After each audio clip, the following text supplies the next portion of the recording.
Quando Sauron foi derrotado na Última Aliança, a Última Aliança aparece no comecinho de A Sociedade do Anel e marca ali o fim da Segunda Era. Esse mesmo manuscrito que eu venho contando até aqui, ele diz que o anseio pelo mar cresceu tanto na Galadriel que ela teria deixado Lórien junto com a filha e teria ido morar mais perto do mar. Nesse documento não tem nenhuma menção sobre a proibição dela retornar para Valinor. Dá a entender que ela não ia embora para as terras de Amon porque ela ainda acreditava que era dever dela não partir enquanto Sauron não estivesse derrotado em definitivo. Nessa viagem, então, a Galadriel vai para Valfenda, se reencontra com Celeborn e lá eles moram juntos por um tempo. Foi nessa época que teria ocorrido o primeiro conselho, em que foi determinado que uma fortaleza élfica deveria ser mantida em Valfenda. Foi também nessa época que o Elrond teria conhecido a Celebrian, filha da Galadriel. Em um relato posterior, o Amrath ele não é mais descrito como filho da Galadriel e do Celeborn, mas sim como rei de Lórien depois da Última Aliança. De acordo com esse novo manuscrito, na Terceira Era, Lórien era um reino pequeno, mas próspero e belo. Durante a Terceira Era, a Galadriel, cheia de presságios, teria ido para Lórien com Celeborn e permaneceu lá por muito tempo, interessada em saber das notícias e rumores sobre a sombra na Floresta das Trevas em Dol Guldur. Eles teriam feito viagens de investigação em Gondor, nos limites de Mordor e até a Floresta das Trevas. Depois teriam passado sobre as montanhas e foram para Valfenda, onde moraram por muitos anos. Teria sido só depois do desastre em Moria e da morte do rei Amroth, que morreu sem deixar nenhum herdeiro, que o Celeborn e a Galadriel teria retornado para Lórien, pois com a terra sem rei deserta, ela corria o risco de ser ocupada pelos orcs. E era um lugar estratégico ali entre o leste e as demais terras. Lá em Lórien, eles teriam recebido as boas-vindas do povo, né? Foram bem recebidos, teriam vivido e governado ali enquanto durou a Terceira Era. Só que eles não assumiram título nem de rei nem de rainha. Eles eram tidos como senhor e senhora de Lórien e diziam que eram apenas os guardiões daquele reino, pequeno porém belo, que seria o último posto avançado dos elfos a leste. E nesse ponto é interessante lembrar que quando a Galadriel parte das terras de Aman, ela tinha o desejo de estabelecer na Terra-média um reino, mas 2 eras depois, lá na Terceira Era, ela não aceita ser chamada de rainha. Isso diz muito sobre o caráter dela. Nessa época, enquanto ela vivia ali na Terra de Lórien, tem um manuscrito no Contos Inacabados que conta que o Gandalf teria visitado ela na Grande Floresta Verde. Ou seja, dá a entender que o poder de Lórien se estendia até a Floresta das Trevas nesse documento. E eles teriam tido uma longa conversa. A Galadriel teria contado que os anos do exílio, longe das terras imortais, estavam pesando e que ela ansiava por notícias da terra natal, da terra de Aman. Só que esse manuscrito conta que ela relutava em abandonar a Terra-média ou que ela não tinha permissão de abandonar a Terra-média. Gandalf conta notícias e ela diz que estava aflita porque em Lórien as folhas estavam caindo e as flores murchavam. E o coração dela sentia saudades das árvores e da relva que não morrem das terras imortais. Ela disse que gostaria de ter árvores assim onde ela morava e o Gandalf comenta sobre Elessar, uma pedra que havia sido forjada nas terras imortais, que tinha o poder de devolver a vida de árvores e plantas e até de curar os seres. Só que essa pedra estava perdida há muito tempo, e a Galadriel, pesarosa porque estava vendo a terra murchar, e ela previa que a própria Terra-média iria perecer.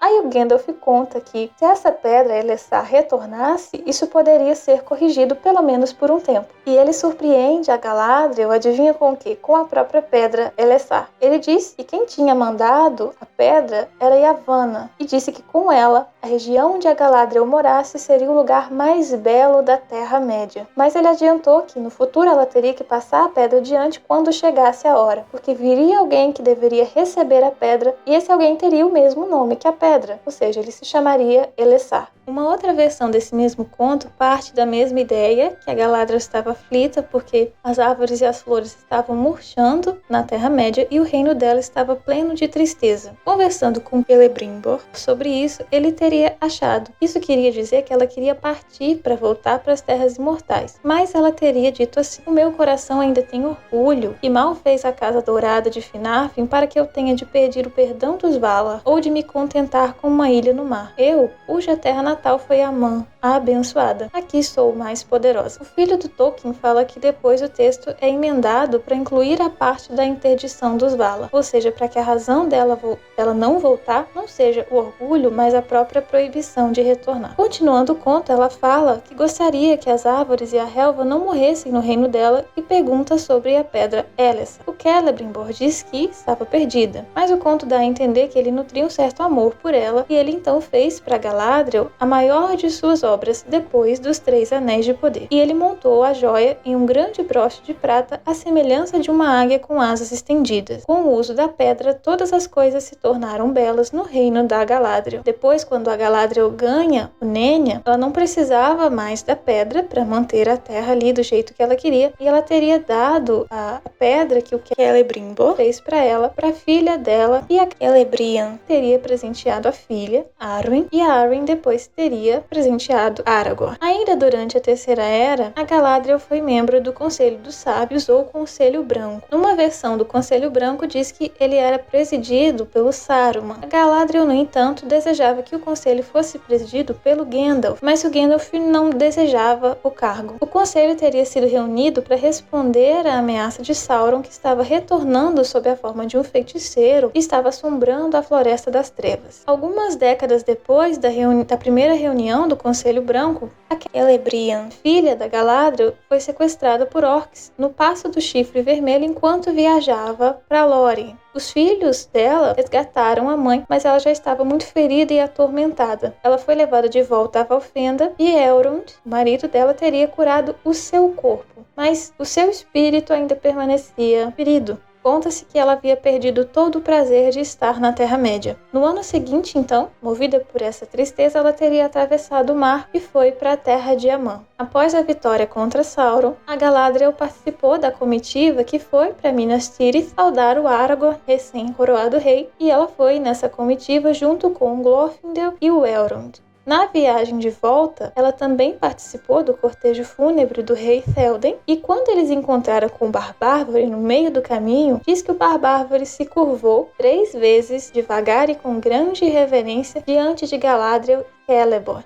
Foi nessa ocasião que o Barbárvore usou palavras que foram aproveitadas lá no início de A Sociedade do Anel, no filme. Veja o que ele diz. É triste que nos encontremos só agora no final, pois o mundo está mudando. Sinto isso na água, sinto isso na terra e farejo no ar. Não acho que nos encontraremos de novo. A Galadriel se despede e diz que eles se encontrariam novamente, mas não na Terra-média. Não até que as terras que jazem sob as ondas se ergam de novo. No caminho para os Portos Cinzentos, quando Frodo encontra a Galadriel, ela vinha montada num cavalo branco, portando o anel Nenya e vestida de um branco reluzente, como as nuvens em torno da lua, pois parecia que ela mesma emanava uma luz suave. Por fim, como a Terceira Era estava terminada e os dias dos anéis também, a Galadriel partiu para o oeste de volta à Terra de Amã. Num ensaio no Contos Inacabados, aparece assim: agora que tudo o que desejara na juventude lhe chegou às mãos, o anel de poder e o domínio da Terra-média com o qual sonhara, foi que sua sabedoria se tornou plena e ela tudo rejeitou. E ao passar por esse último teste, partiu para sempre da Terra-média. O Celeborn, no entanto, ele não partiu junto com ela. Ele ficou para trás, ele ainda expandiu um pouco o reino, mas depois de alguns anos ele ficou cansado.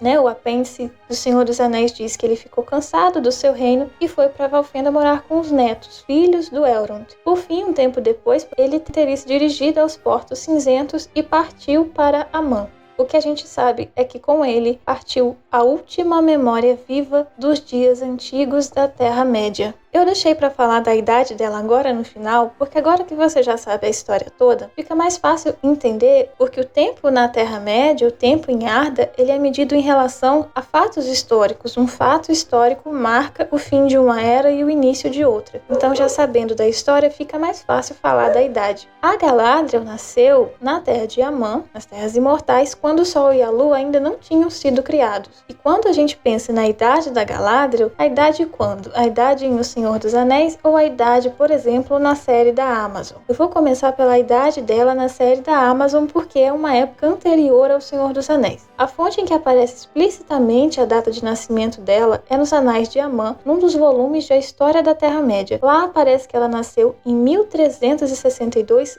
nos Anos das Árvores, em anos de árvores que os anos eram medidos em Valinor. Se ela nasceu em 1362 na contagem dos anos de Valinor e a Era das Árvores termina em 1500, também na contagem de anos de Valinor, ela viveu 138 anos na Era das Árvores. Só que um ano em Valinor equivale a mais ou menos 9,5 anos solares. Então, fazendo a multiplicação e arredondando um pouquinho, quando a Era das Árvores acabou, ela tinha 1322 anos. Somando com 590 anos de duração da Primeira Era, aproximadamente, no fim da Primeira Era, ela teria então 1950 anos solares. E aí vem uma outra questão. A série da Amazon se passa na Segunda Era, mas a série não segue bem a linha do tempo dos livros. E na série tem um salto na linha do tempo, porque vamos pegar dois acontecimentos. O pai da Miriel, de Númenor, nos livros morre no ano 3255 da Segunda Era. Na série, ele morre na mesma época em que acontece a forjadura dos 3 anéis élficos, que nos livros acontece no ano 1590. De 1590 para 3255, então a série deu um salto de 1665 anos, porque 2 acontecimentos estavam separados em quase 2000 anos, acontecem na mesma época.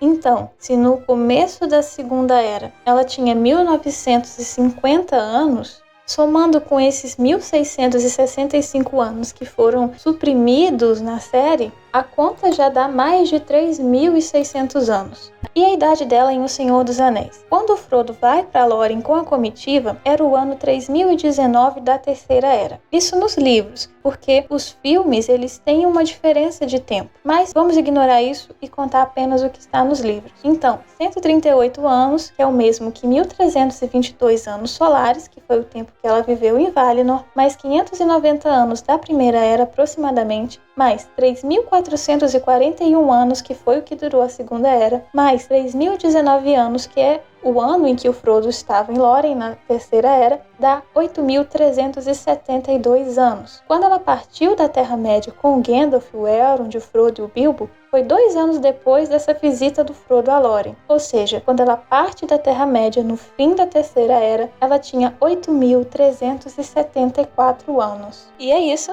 Essa foi a história de Arda de hoje. Por hoje é só e até o próximo vídeo.